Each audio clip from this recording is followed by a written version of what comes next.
আজ 19শে আগস্ট 2025। আজকে উৎপল দত্তের তিরোধান দিবস। তো উৎপল দত্ত নাট্যকার হিসাবে তার যা কাজ সেটা নিয়ে আজকে আমরা কিন্তু কোনো রকম ভাবে আলোচনায় যাব না, কারণ সেই আলোচনা করতে গেলে দীর্ঘ সময় দরকার। আমরা সত্যজিৎ রায়ের সাথে উৎপল দত্ত যে কাজগুলো করেছে, টোটাল 4টে সিনেমা করেছে। জনঅরণ্য, তারপরে হীরক রাজার দেশে, তারপর জয়বাবা ফেলুনাথ এবং শেষ আগন্তুক। আগন্তুক রিলিজ হয়েছে 1991। 92 গেলেন সত্যজিৎ রায় এবং 93 গেলেন 19শে আগস্ট 1993। 93 গেলেন উৎপল দত্ত। তো উৎপল দত্ত আগন্তুকে মনমোহন মিত্রর অভিনয় করেছেন। তো সেখানে আমরা শুধু সেই অভিনয়গুলো নিয়ে একটু আলোচনা করি, কারণ ওনাকে শ্রদ্ধা জানানোর জন্য আজকে এই ছোট্ট এপিসোডটা যেহেতু করছি। তো সত্যজিৎ রায়ের শেষ এবং উৎপল দত্তের শেষ, অর্থাৎ দুই কিংবদন্তির শেষ কাজ হচ্ছে, কাজ বলবো এবং চলচ্চিত্র বলবো, শেষ চলচ্চিত্র হচ্ছে আগন্তুক। মনে রাখতে হবে আগন্তুকের কিছু জায়গা সত্যজিৎ রায় নিজে শুটিং এ উপস্থিত থাকতে পারেননি, যেগুলো বাইরে করা হয়েছে, যেটা শান্তিনিকেতনে করা হয়েছে এবং গড়ের মাঠে যেটা করা হয়েছে সেটা সত্যজিৎ রায়ের সুযোগ্য পুত্র সন্দীপ রায় করেছিলেন। উৎপল দত্তের যেহেতু আজকে তিরোধান দিবস, 33তম তিরোধান দিবস, তো সুতরাং আমরা উৎপল দত্তের মধ্যেই এই জায়গাটা আটকে থাকবো। তবে একটা বিশেষ কথা বলার আছে, সেটা হচ্ছে যে সত্যজিৎ রায় নিজে বলেছিলেন যে যদি উৎপল রাজি না হতো আগন্তুক করতে, তাহলে আমি আগন্তুক করতাম না, তাহলে আমরাও এত সুন্দর একটা কাজ দেখতে পেতাম না, কোনোদিনও পেতাম না। কারণ আগন্তুকে সত্যজিৎ রায় যেটা লিখেছে সেটা নিজের ফিলোসফি এবং নিজের ক্যারেক্টারটাকে সেখানে উপস্থাপন করেছেন। এটা সত্যজিৎ রায় নিজেও বলেছেন যে তার কিছুটা ক্যারেক্টার এবং কিছুটা দর্শন, ফিলোসফি, সেটা আগন্তুকের মধ্যে দিয়ে তিনি প্রকাশ করেছেন এবং সেই চরিত্রে উনি উৎপল দত্তকেই বেছেছেন। সুতরাং এখান থেকে বোঝা যেতে পারে যে উৎপল দত্তের অ্যাক্টিং লেভেল কোন জায়গায় ছিল সত্যজিৎ রায়ের কাছে। সত্যজিৎ রায়ের মতো বিশেষ ক্ষমতা সম্পন্ন একজন পরিচালকের কাছে উৎপল দত্তের অভিনয় ক্ষমতা বা অভিনয় দক্ষতা কোন লেভেলে ছিল, তো সেটা আমরা এখান থেকে একটা আন্দাজ করতে পারি। আর কি দেখতে পাই, উৎপল দত্তের যে অভিনয় আমরা আগন্তুকে পাচ্ছি সেটার কতগুলো স্তর আছে, স্তর ভেদ আছে। একটা আগন্তুক যাকে কেউ চেনে না, কেউ দেখেনি, সে আসছে কলকাতায় তার ভাগ্নির কাছে। ভাগ্নিও তাকে দেখেনি, কারণ ভাগ্নি যখন তাকে লাস্ট দেখেছে তখন ভাগ্নি খুব ছোট ছিল, তার কোনো সেই স্মৃতি নেই। তো সুতরাং সেই জায়গা থেকে একজন মানুষ যখন আসছেন তার ভাগ্নির বাড়িতে,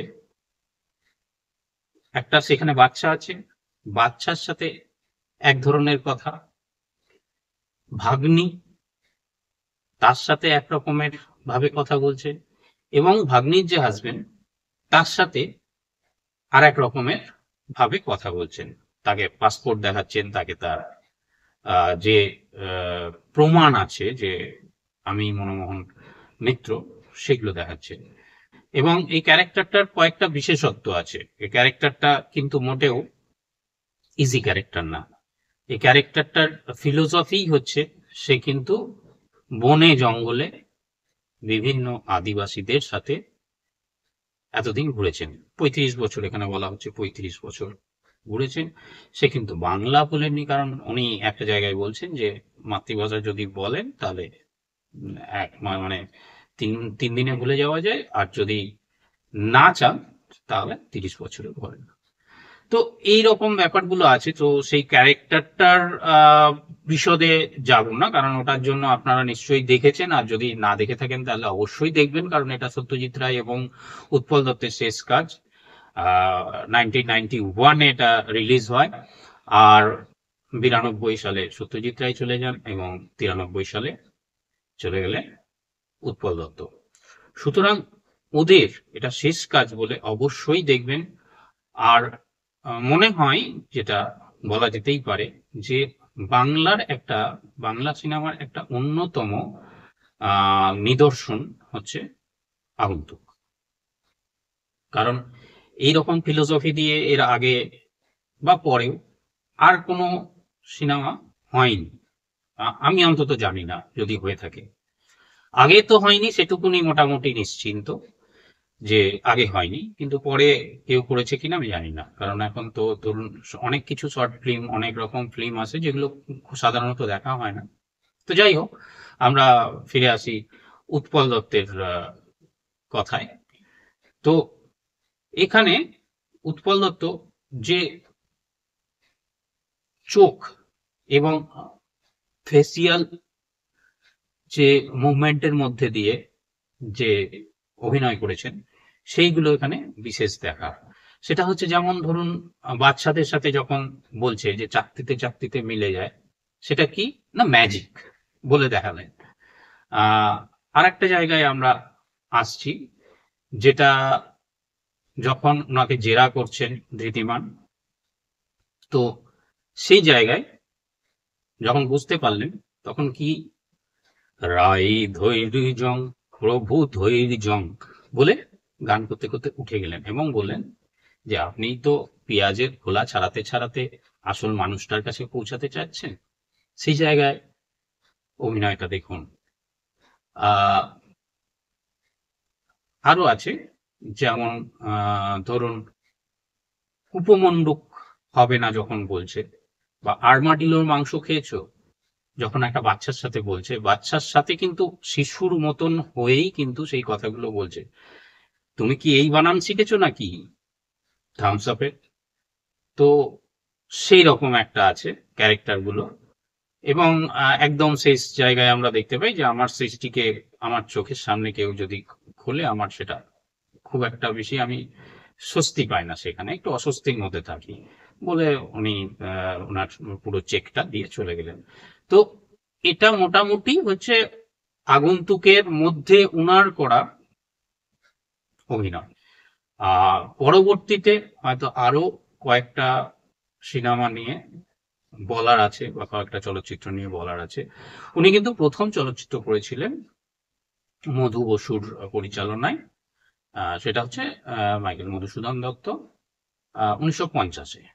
তো 1950 থেকে নিয়ে একদম 1991 পর্যন্ত, তার মানে হচ্ছে মোট 41 বছরের ওনার কিন্তু বিভিন্ন সিনেমা, শুধু বাংলা না, বাংলা এবং হিন্দি জগতে তিনি কিন্তু যথেষ্ট জনপ্রিয় ছিলেন। এবং সেই মানুষটাকে নিয়ে দেখুন ভুবন সোম করেছে মৃণাল সেন, ঋত্বিক ঘটক রেখেছে চুক্তিতক্ক গপ্পে, যেটা ঋত্বিক ঘটকের শেষ সিনেমা ছিল, এবং আগন্তুকে রেখেছেন সত্যজিৎ রায়।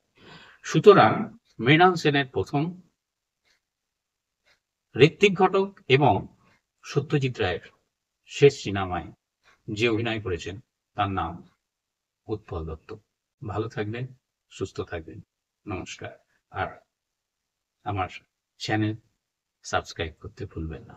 যদি ভিডিওটি ভালো লেগে থাকে তাহলে লাইক ও শেয়ার করে বাকিদেরও দেখার সুযোগ করে দিন। নমস্কার।